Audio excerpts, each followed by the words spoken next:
Bé, jo sóc Albert Bosch i em defineixo com un aventurer i un emprenedor.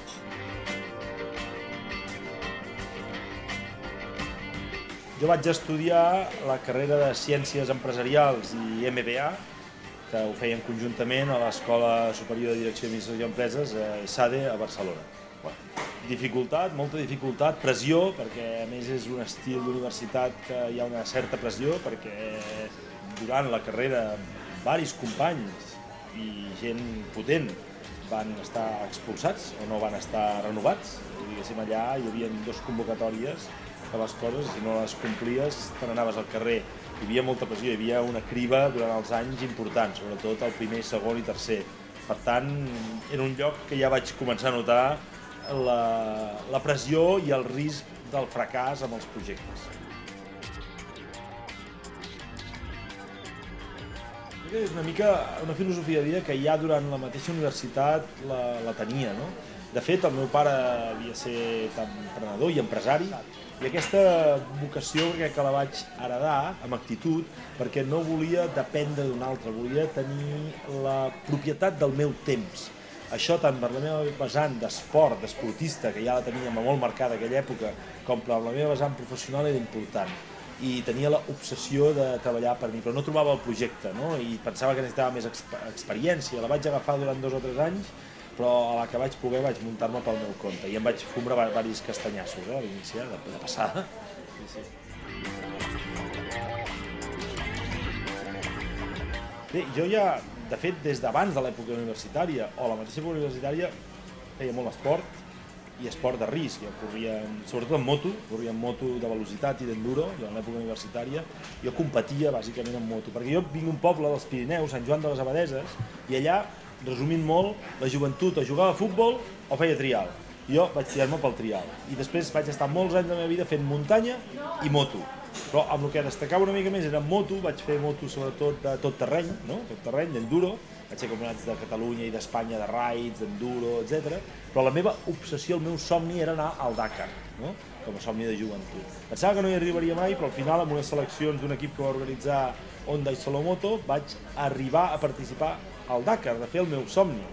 El que passa és que allà hi anava jo amb mentalitat de competició i vaig descobrir la vessant molt més interessant, molt més enriquidora, molt més plena d'aventura.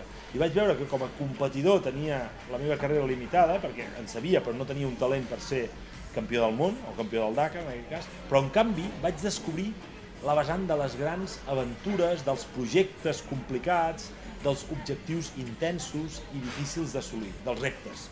I em vaig començar a enganxar amb estar sempre en projectes que en podíem dir més d'aventura que no pas de pura competició. No?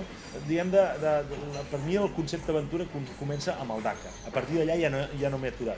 He fet 8 Dakars, he fet la Vuelta dels 7 cims, escalar les muntanyes més altes de cada continent, amb l'Everest del 2010, moltes ultramaratons sempre amb un component d'aventura, en llocs remots del planeta, raids d'aventura i aquest últim projecte també de creuar l'Antàrtida a peu fins al Pol Sud. El que passa és que la part física i la part mental, que tant se'n parla, és molt important, evidentment. Però jo diria que hi ha molta gent que està capacitada físicament, tècnicament i fins i tot, o almenys s'ho pensen, mentalment. Però el més difícil és comprometre't durant 1 any i mig o 2, per exemple, a treballar amb aquest projecte. Això hi ha molt poca gent que ho vulgui fer, molta gent vol executar-lo, però molt poca gent comprometres en fer-lo.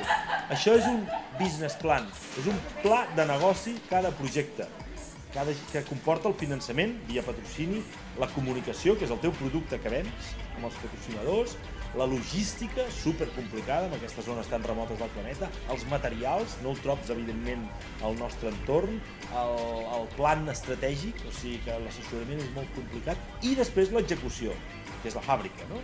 Que és la part esportiva i de repte i tal. Però només és una part. Llavors, jo sempre ho dic, hi ha molta gent per fer el projecte en quant a la part executiva, però molt poca gent per comprometre's durant 1 any i mig o 2, pencant.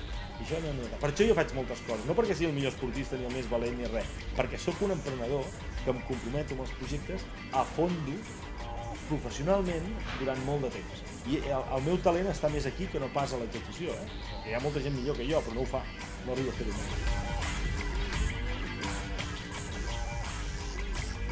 Bé, el Pol Sud, de fet, és pitjor que 100 quilòmetres abans del Pol Sud, no? Diguéssim, perquè al Pol Sud hi ha una base, allà mateix, hi ha una base americana, científica, amb la qual desvirtua una mica la puresa que està present al 99% del continent antàrtic, no? La puresa immaculada, sense cap vista, sense cap persona, sense cap cosa artificial. Però jo diria que és molt més maco la penúltima etapa que vaig fer, l'acampament que vaig fer allò a 30 quilòmetres del Pol Sud, l'últim, és molt més bonic, allà vaig realment celebrar-ho, que no pas al mateix Pol Sud. No? L'important no és tant el pol en aquest cas com el viatge, no? La travessa de l'Antàrtida, que és un lloc extrem, inhòspit, verge, immaculat, simbòlicament molt especial del món. No? La travessa de l'Antàrtida és bestial, és un lloc màgic, no hi ha res, ni persones, ni animals, ni vista, no hi ha ni hores al dia. És com estar al ventre de la mare.